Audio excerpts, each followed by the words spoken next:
اچھا سر، اب میں یہاں پر ایک سوال کرنا چاہوں گا کہ لکھنؤ جیسے اتنے بھرپور رچ کلچرل علاقے میں، جس کی اتنی شاندار روایت میں آپ پلے بڑھے اور وہاں بچپن آپ کا گزرا اور بہت کچھ آپ نے سیکھا، اعلیٰ ترین آپ کے اساتذہ تھے، تو وہ کیا بات تھی جو آپ کو پاکستان کی طرف کھینچ کے لائی؟ اچھی بات ہے، یہ کہنا چاہیے، بتانا چاہیے۔ دیکھیے، پاکستان کی جو تحریک تھی، جی، ایک چیز ہوتی ہے حقیقت، جی، ایک چیز ہوتی ہے تاثر۔ پاکستان کے قیام کے بعد ہندوستانی حکومت میں اور عام ہندو اکثریت میں یہ تاثر تھا کہ پاکستان بنانے میں اور علاقوں کے علاوہ اودھ کے مسلمانوں کا بڑا ہاتھ ہے۔ اچھا، مثلا علی گڑھ کے اور الہ آباد کے اور لکھنؤ کے طالب علم اور جو بیوروکریسی تھی وہ زیادہ تر انہی علاقوں میں تھی۔ جی، تو جب پاکستان بن گیا تو انہوں نے اردو کو سزا دی اور ملازمتوں میں مسلمانوں کی شرکت نہ ہونے کے برابر تھی۔ بہت زیادہ وہ ترقی کرتے تو کوئی کیونکہ بہت سے اس میں نزاکتیں ہیں۔ جی، 22 کروڑ مسلمان اس وقت ہندوستان میں رہ رہے ہیں۔ جی، تو ممکن ہے کسی کی دل آزاری ہو جو میں بات کہہ رہا ہوں۔ جی، جی، لیکن یہ بات تاثر کی حد تک میرے اوپر یہ تھا کہ یہاں پر مسلمانوں کے ساتھ سلوک اچھا نہیں ہو رہا ہے۔ میں دیکھتا تھا یہ جو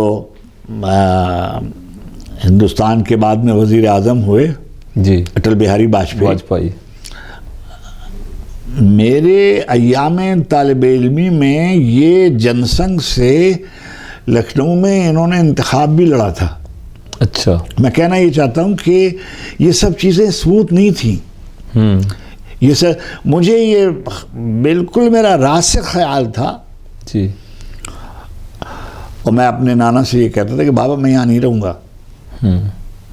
تو وہ یہ کہا کرتے تھے کہ تعلیم اپنی مکمل کر لیں، ادھر ادھر نہ دیکھیں، جب تعلیم مکمل کر لیں تو پھر جو آپ فیصلہ کریں۔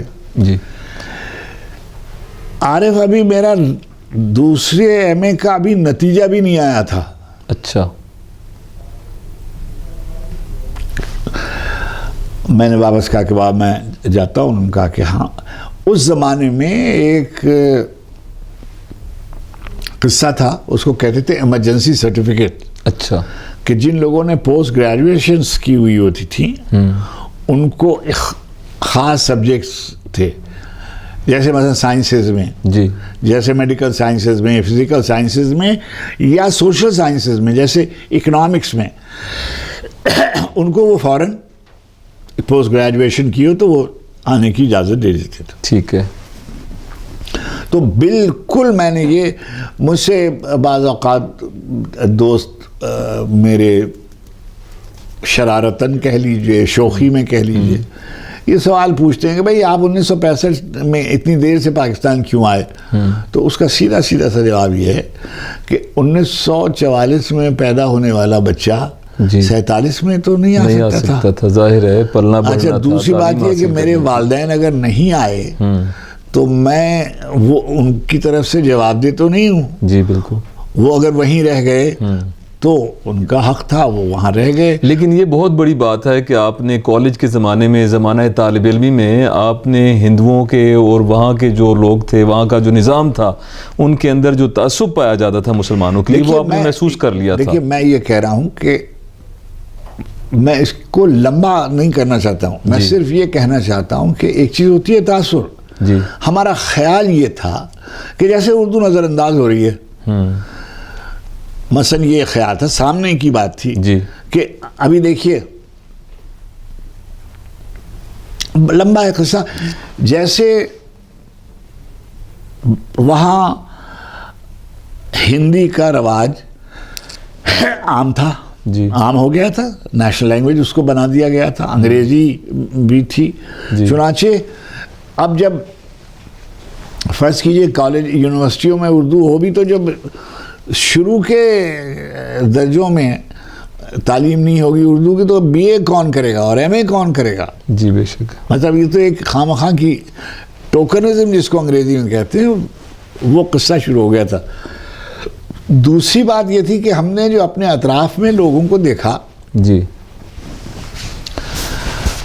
تو میں دیکھتا تھا کہ بھئی جو پورے نیا لکھنؤ جو ہے اس میں دور دور تک ایڈمنسٹریشن میں کہیں مسلمان افسروں کا یا لوگوں کا ذکر نہیں تھا. اور اب چھوڑیے، قائد اعظم محمد علی جناح علیہ الرحمہ کا ایک قول اب نقل ہوتا ہے جی مودی حکومت کے بعد، اور انہوں نے کہا تھا کہ جو لوگ اس کو نہیں سمجھ رہے ہیں، ایک وقت آئے گا کہ ان کو اس بات کا احساس ہوگا کہ یہ اندر سے جو ذہنیت ہے، جی جو منافرت ہے، جو تفریق ہے، یہ خلیج بڑھتی جائے گی. جی اور اس کا ایک ہی حل ہے، اور وہ پاکستان کا قیام ہے. اور میں بالکل یعنی اس بات پر پکا میرا یقین تھا کہ ہندوستان میں مسلمانوں کا کوئی مستقبل نہیں ہے. دیکھیے بہت سی ایسی رائیں ہوتی ہیں اور تاثرات ہوتے ہیں جس پر آپ نے اپنی پوری زندگی کی بنیاد رکھی ہوتی ہے، بعد میں معلوم ہوتا ہے کہ یہ بات درست نہیں تھی. ابھی دیکھیے، آج سے 30-40 سال پہلے میں امریکہ گیا، جی اور وہاں میں کولمبیا یونیورسٹی میں میں میڈیا مینجمنٹ کا کوئی کورس کر رہا تھا. جی اس زمانے میں وہاں ایک تھیوری تھی، اس کو کہتے تھے میلٹنگ پاٹ تھیوری. اچھا. وہ یہ کہتے تھے کہ یہاں پر امریکہ میں کوئی جو بھی ہیں لوگ، وہ کہیں نہ کہیں سے آئے ہوئے ہیں. یعنی کوئی اٹلی سے آیا ہوا ہے، کوئی انگلینڈ سے آیا ہوا ہے، کوئی جرمنی سے آیا ہوا ہے، افریقہ سے آئے ہوئے ہیں لوگ، لیٹن امریکہ سے آئے ہوئے ہیں. تو یہ سب جو ہیں، یہ اب ان کو چاہیے کہ وہ ایک جیسے برتن میں بہت سے گویا مشروب ملا دیے گئے ہیں. تو یہ ایک میلٹنگ پاٹ ہے کہ اس میں سب آئیں گے اور ایک چیز تیار ہو جائے گی جو امریکن ہوگی. بہت اس کے بارے میں تصورات بنائے گئے، اس کی تھیوریاں پیش کی گئیں. میلٹنگ پاٹ تھیوری جو تھی، رفتہ رفتہ رفتہ جیسے ہی سوویت یونین کا کولیپس ہوا اور زوال آیا، جی فوراً ہی شفٹ ہو گیا پیراڈائم، اور کہنے لگے کہ نہیں، diversity is to be respected. کہ امریکہ کا جو معاشرہ ہے اس میں میکسیکن بھی ہیں، اور اس میں آئرش بھی ہیں، اور اس میں اٹالین بھی ہیں، اور ساؤتھ ایشین بھی ہیں، اور چائنیز بھی ہیں، اور یہ سب الگ الگ اپنے ڈائیورسٹی ہے یہاں کی. Diversity is to be recognize. یہ ہوتا ہے، یہ شفٹ ہوتا ہے، پیراڈائم شفٹ ہوتا ہے. تو اس کو ماننا چاہیے. تو ابھی بھی ہمارے زمانے میں جو مسلمان تھے وہ تعلق دار تھے، زمیندار تھے، ریاستوں کے والی تھے، اور ان سے متعلقہ ان کے جن کو کہتے ہیں نا متعلقین تھے. جی جی. تو جب زمینداری ختم ہو گئی، تعلق داری ختم ہو گئی، ریاستیں ختم ہو گئی، تو وہ بالکل ایک سمجھیے ان کی بنیادیں مستحکم نہیں رہ سکیں. نوکری کا ان کو کوئی تجربہ نہیں تھا، تعلیم تھی نہیں. آج سر سید کے حوالے سے 100 سال کی تقریب ہے. یعنی سر سید نے ہندوؤں میں راجہ رام موہن رائے وغیرہ نے بہت پہلے یہ بات طے کرنی تھی کہ اگر جدید دنیا میں ترقی کرنی ہے تو جدید تعلیم لازم ہے. بے شک. سر سید علیہ الرحمہ جو تھے وہ انہوں کی اتنی مخالفت کی گئی کہ جس کی حد نہیں. مگر وہ یہ کہتے تھے کہ تعلیم کے بغیر جدید آدمی کا کوئی مستقبل نہیں ہے, اور جدید علوم کی تعلیم جدید خطوط پر دی جانے کی ضرورت ہے. چنانچہ انہوں نے علی گڑھ مسلم کالج قائم کیا جو یونیورسٹی ہو گیا اور یہ وغیرہ. بظاہر وہ ایک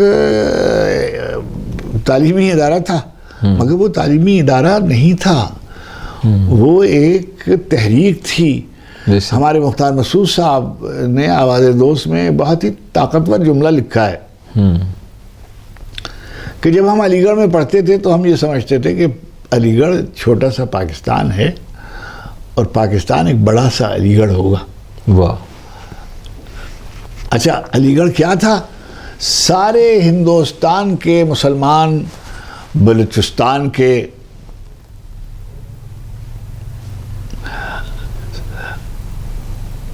خیبر پختونخوا کے, اور مدراس کے, اور کشمیر کے, اور بہار کے, اور بنگال کے جو بھی صاحبان ثروت مسلمان تھے ان کے بچوں کی تعلیم علی گڑھ میں ہوتی تھی. وہاں کوئی یہ تصور نہیں تھا کہ یہ کس علاقے کا رہنے والا. تو تعلیم مستقبل کے لیے لازم قرار دی تھی.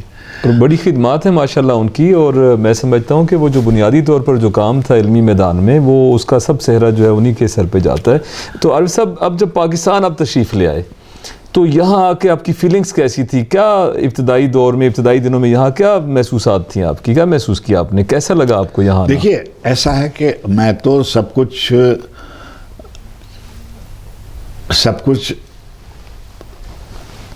آپ کا کیا اثاثہ ہوتا ہے؟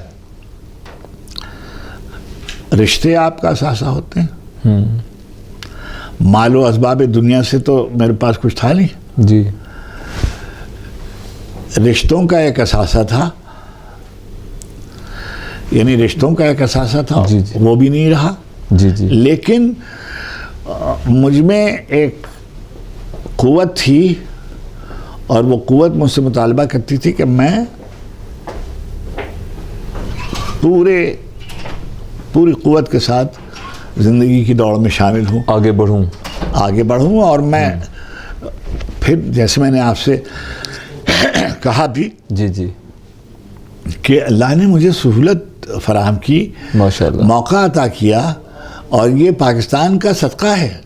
کہ دیکھیے, میں 55 برس میں نے زندگی کے یہاں گزارے, یہاں یعنی نہیں پیشہ ورانہ زندگی کے گزارے کے بتدریج میں نے کبھی جسے کہتے ہیں زوال نہیں آیا, موقع نہیں دیکھا. ہاں, آگے ہی بڑھتے رہے آپ. شکر گزاری کے موقع عطا فرمائے اور بہت ہی مجھ پر اکرام کیا. بے شک.